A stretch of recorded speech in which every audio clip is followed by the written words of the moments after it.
வணக்கம். நான் மாயாண்டி, அகில இந்திய ஃபார்வர்ட் பிளாக். இன்று நம்ம எதை பற்றி பேச போகிறோம் அப்படின்னு பார்த்தீங்கன்னா, தமிழகத்தில் இருக்க சட்ட ஒழுங்கு பற்றி. ஒரு 3 நாட்களுக்கு முன்னாடி நெல்லை மாவட்டத்தில் நெல்லை மாவட்ட நீதிமன்றத்தோட வளாகத்துக்கு மிக அருகில் ஒரு 100 மீட்டர் கூட இல்லாத ஒரு 100 மீட்டருக்குள்ளே ஒரு கொலை நடந்திருக்கு. ஒரு குற்றவாளி ஒருத்தர், அதாவது குற்றம் சாட்டப்பட்ட ஒருவர் வாய்தாக்காக வராரு. அந்த இடத்துல ஒரு எதிர்தரப்பு வெட்டி கொல்லப்படுது. இப்பொழுது வெட்டுனவர் நல்லவர், வெட்டுப்பட்டவர் நல்லவர் அப்படிங்கிறதுக்குள்ளே நமக்கு போக விரும்பலை. அது சட்டம் முடிவு செய்யும்.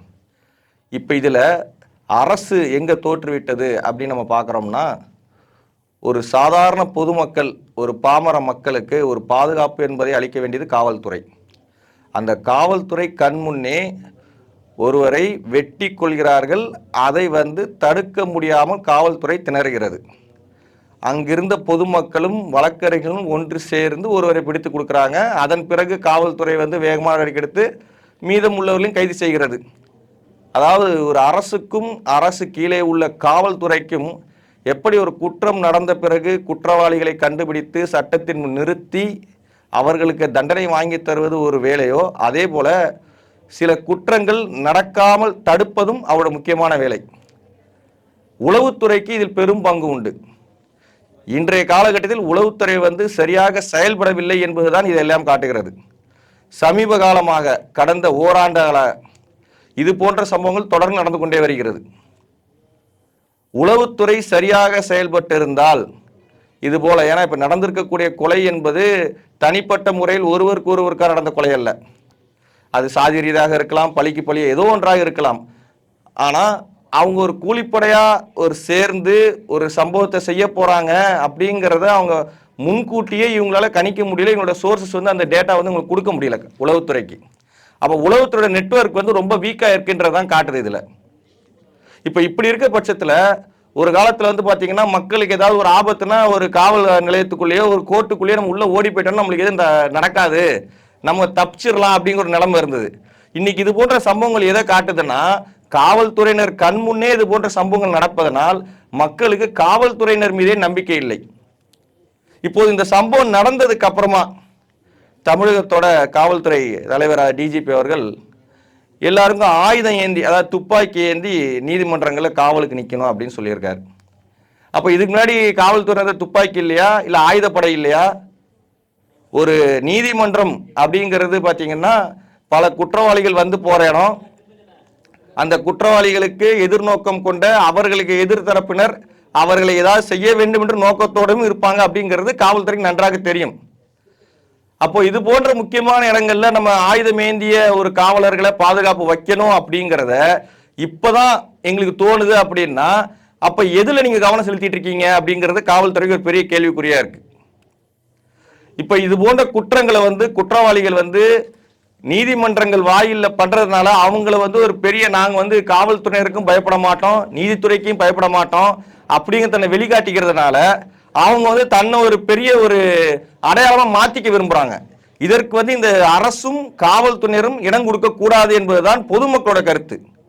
இப்படிப்பட்டவர்கள் நாளைக்கு ஒரு கொலையில் கோர்ட்டு வாசல்ல ஒரு கொலையை செஞ்ச ஒரு நபர் நாளைக்கு சிறை சென்று வெளியே வந்ததுக்கு அப்புறமா அவர் சாதாரண பாமரர்களை மிரட்டி என்ன வேண்டுமானாலும் சாதிக்கலாம் என்ற நிலை வந்துவிடும். இது ஒன்று தடுத்திருக்க வேண்டும். மற்றொன்று, இது போன்ற சம்பவங்கள் நடப்பதற்கு முன்பாகவே இதை கண்டறிந்து தடுத்திருக்க வேண்டும். இது போன்ற செயல்களில் காவல்துறை செயல்படாமல் இருப்பதற்கு அரசு ஒரு முக்கிய காரணம். அரசு எந்திரம் சரியாக செயல்பட்டால்தான் அதற்கு கீழே இருக்கக்கூடிய துறைகளும் அந்த துறையில் இருக்கக்கூடிய அதிகாரிகளும் சரி சிறப்பாக செயல்படுவார்கள். இன்று காவல்துறையினருக்கு எந்த அழுத்தம் என்று தெரியவில்லை. கடந்த ஒரு மூன்று ஆண்டுகளாக காவல்துறை சிறப்பாக செயல்படவில்லை தமிழகத்தில். என்றால் கொலை என்பது இன்று சர்வ சாதாரணமாக நடந்து கொண்டிருக்கிறது தமிழகத்திற்குள். அதான் நீங்க மற்ற கொலைகளை விட்டுலாம். மற்ற கொலைகள் என்பது எங்கே ஒரு சாலையில போய் கொண்டிருந்தார், அவர் வரும்போது அவரை காத்திருந்து வெட்டி கொன்றார்கள், அதை நாங்க ஒன்றும் பண்ண முடியாது அப்படின்னு சொல்லலாம். சரி, ரைட், விட்டுலாம். ஒரு நீதிமன்றத்திற்குள்ள வாசல்ல ஒருத்தரை வெட்டி கொள்றாங்க அப்படிங்கிறப்போ, அப்போ தமிழ்நாட்டில் குற்றம் செய்பவர்களுக்கு எந்த ஒரு அச்சமும் இல்லை, காவல்துறையினர் மீது எந்த ஒரு அச்சமும் இல்லை என்ற நிலைதான் நிலவிட்டு இருக்கு. இதை சரி செய்யக்கூடிய இடத்துல அரசும் காவல்துறை அதிகாரியும் இருக்காங்க. இதை நாங்கள் கேட்டுக்கிறோம்னா குறை சொல்வதற்காக நாங்கள் சொல்வதில்லை. நாங்கள் கடைசி ஒரு நம்பிக்கையாக இருப்பது காவல்துறை மட்டும்தான்.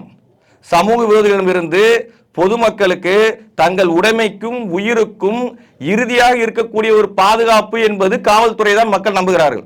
அப்படிப்பட்ட ஒரு காவல்துறை தன் கையாளாகத்தனத்தால் கொலைகள் அதிக நடக்கிறது அப்படின்ற மாதிரி இன்றைக்கு நாட்டில் நடக்கிற விஷயங்களை பார்த்தா மக்கள் நம்பிக்கிட்டு இருக்காங்க. அப்படிதான் நம்புறாங்க மக்கள்.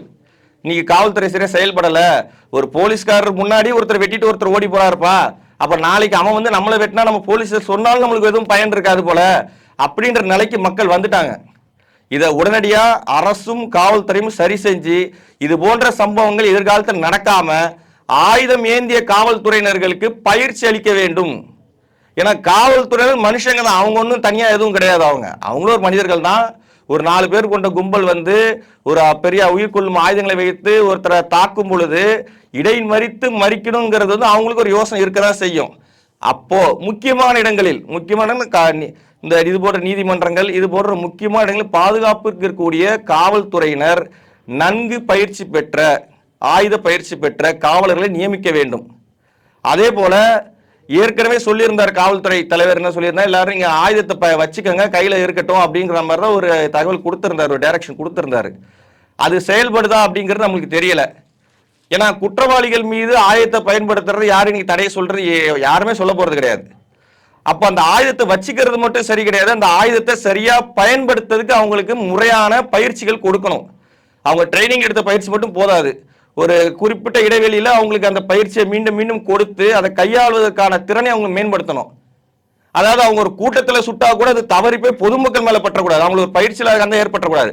ஆக என்ன பண்ணணும்னா ஆயுதங்களை கொடுப்பது மட்டுமல்லாமல் அந்த ஆயுதங்களை பயன்படுத்துவதற்கு அவங்களுக்கு முறையான பயிற்சியை கொடுத்து சரியான இடைவெளியில் அதை மீண்டும் மீண்டும் அதை பயிற்சி கொடுத்து இதுக்கெல்லாம் அரசு தனியாக நிதி ஒதுக்கணும்.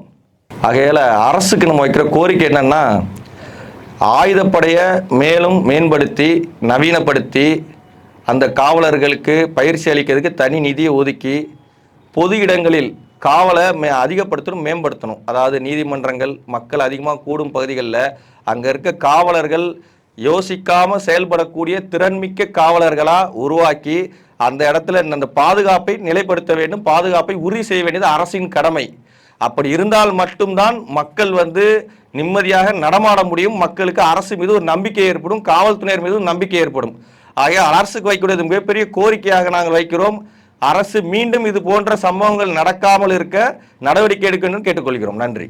துல்லியமாக தினசரி நடப்பு நிகழ்வுகளையும் கல்வி, விளையாட்டு, அரசியல், வாழ்க்கை முறை, மருத்துவம், தொழில்துறை, சினிமா, பொழுதுபோக்கு போன்ற பல்வேறு நிகழ்ச்சிகளையும் உடனுக்குடன் காண கேப்டன் டிவி மற்றும் கேப்டன் நியூஸ் சமூக வலைத்தள பக்கங்களோடு இணைந்திருங்கள். உங்கள் வணிகத்தை கேப்டன் டிவி மற்றும் கேப்டன் நியூஸில் விளம்பரத்தின் மூலம் மேம்படுத்த விருப்பமா? உடனே கீழே கொடுக்கப்படும் எண்ணிற்கு தொடர்பு கொள்ளுங்கள்.